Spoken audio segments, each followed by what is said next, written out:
문제가 생긴 치아를 발치하고 그 자리에 나사를 박아 고정한 뒤 인공 치아를 심는 임플란트.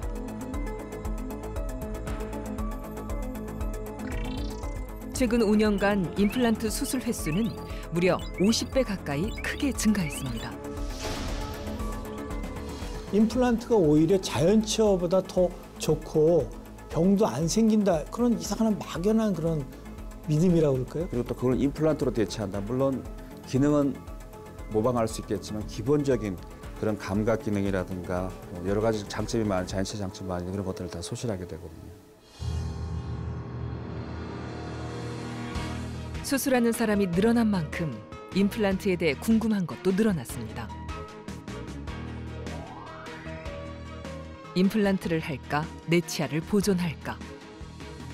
임플란트를 할까, 브릿지를 할까? 아니면 아예 틀니로 하는 게 나을까? 임플란트에 대한 궁금증.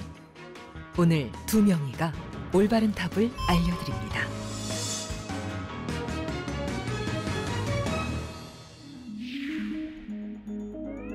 반면 임플란트는 치아를 발치한 후 그 자리에 임플란트를 심고 위에 최종 보철물을 연결하기 때문에 다른 치아를 건드릴 필요가 없습니다.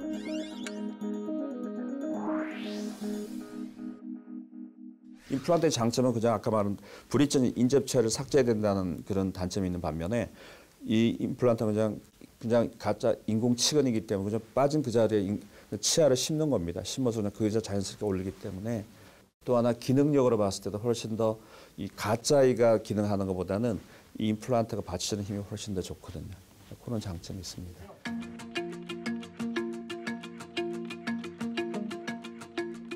내 치아같이 편하고 튼튼하지만 원한다고 누구나 임플란트를 할 수 있는 건 아닙니다. 골 양이 충분하고 골질만 좋다 그러면 그럼 뭐 위험성, 고리식이 안 한 임플란트를 한다 그러면 위험성은 많이 떨어지죠.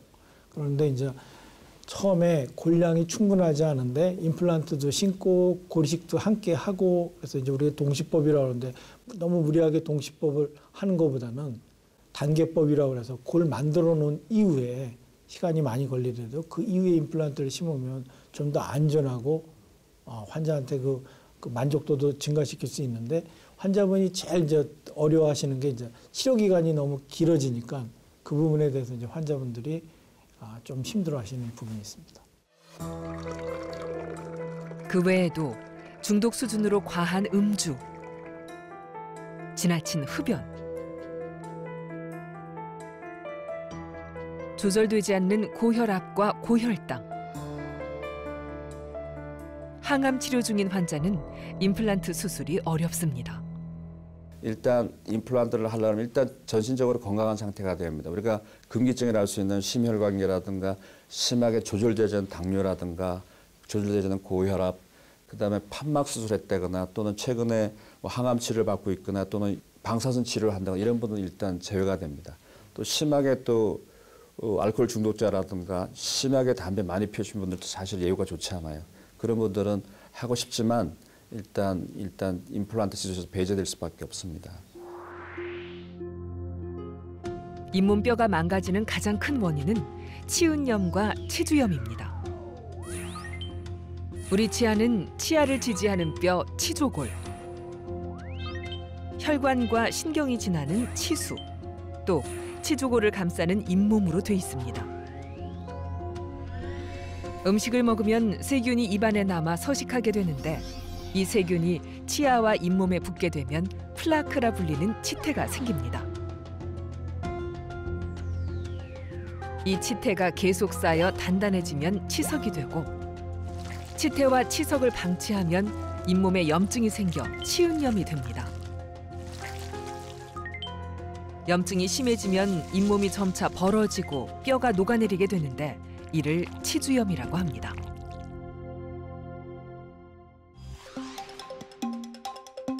치주낭이란 치태가 많이 쌓인 치아와 잇몸 사이에 생긴 틈을 말합니다. 이때 칫솔질만 해서는 치태를 제거하기 어렵기 때문에 치태 제거를 좀 더 쉽게 하기 위해 깊어진 치준항의 일정 부분을 잘라주는 것이 치준항 제거술입니다. 우선 잇몸을 절개하고 염증 조직과 함께 치석을 완전히 제거합니다.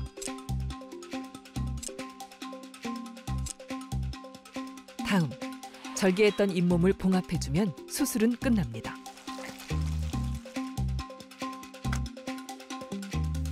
제가 늘 환자분들한테 강조하는 것 중에 하나가 그거거든요.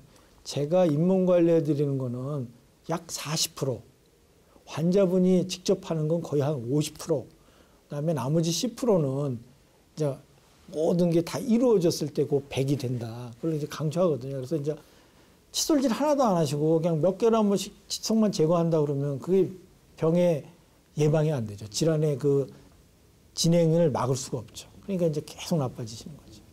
네, 그런 부분을 강조해 드리는데 그 50% 하시는 게 상당히 그 부분이 어렵고 그 어렵죠 거죠. 틀니를 사용하다 보면 혀의 움직임에 따라 틀니가 움직이고 잇몸뼈가 조금씩 녹으면서 처음과 달리 잘 맞지 않게 됩니다. 그럴 경우 입안이 헐어 통증이 생기는데 이때 틀니가 단단히 고정될 수 있도록 임플란트를 식립하고 틀니를 연결해주면 틀니를 좀 더 편하게 넣고 뺄 수 있습니다.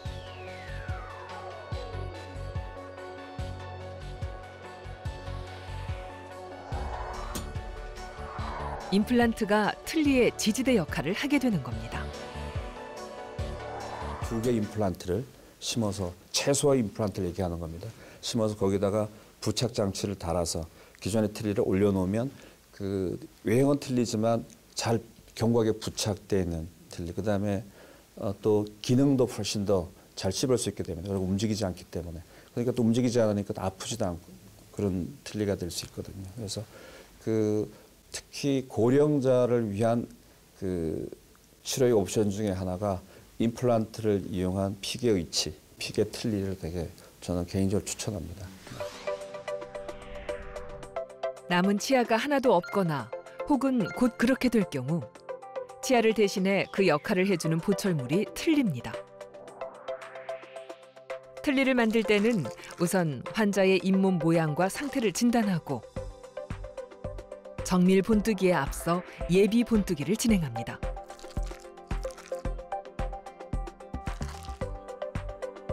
다음, 개인 맞춤형 틀로 정밀 본뜨기를 하고 틀을 환자의 입안에 넣은 후 혀를 움직여 보거나 침을 삼켜보게 해 여러 가지 상황에서의 정확한 잇몸 모양을 기록합니다.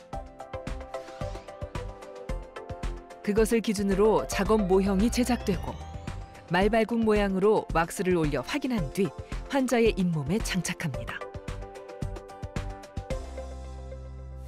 사실 틀니를 가지고 우리가 잇몸 모양을 만들기는 우리가 브릿지라는 거라든가 임플란트를 가지고 고정성을 하는 것보다 훨씬 더 쉽습니다. 뭐든지 본인이 만족하고 본인 상황에 잘 맞으면 그죠?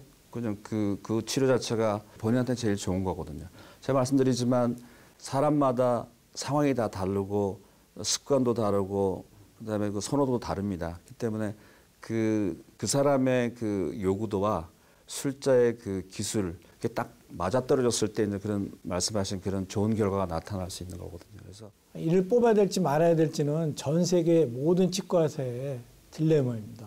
그래서 만약에 초기 치료한 이후에 환자분께서 그 치아 가지고 할 수 있는 기능이 회복된다 그러면 그 치아는 발치할 필요 없고 유지해 봅니다.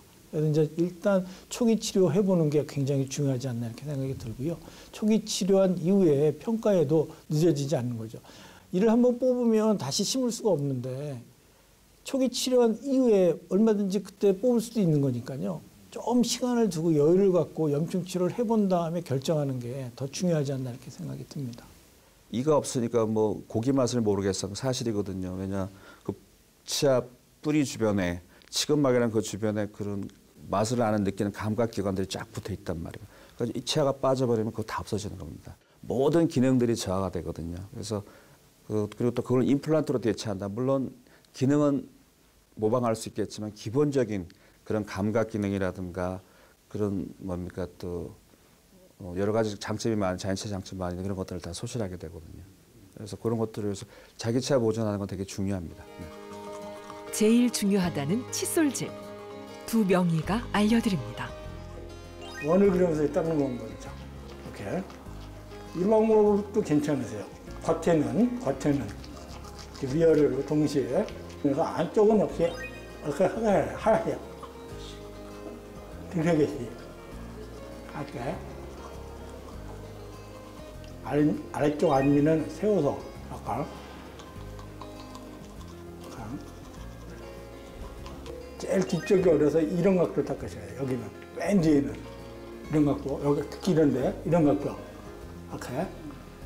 혀에 남아있는 균이 엄청나게 많거든요. 근데 그 균이 다시 누울 수 있어서 저희 혀 닦는 걸 꼭 강조해드리거든요. 근데 혀 안 닦는 분이 의외로 많으세요. 혀를 꼭 이를 다 닦으신 다음에 혀.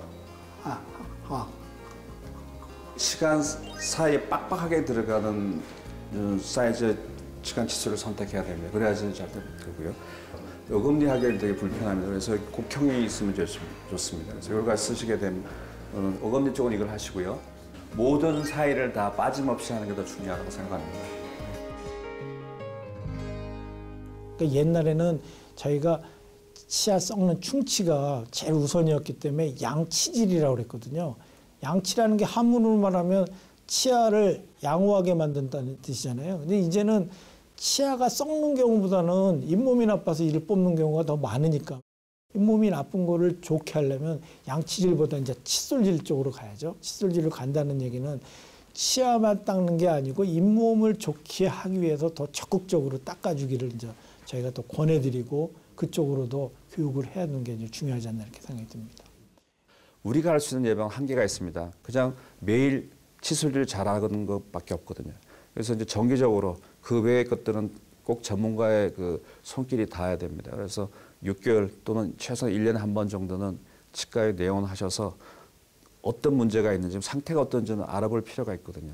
내원하셔서 정기적으로 검진을 받으시면 큰일이 생기기 전에 미연에 박을 수 있거든요. 그러면 뭐 큰 돈 안 들이고 작은 돈으로 모든 일 해결할 수 있고요.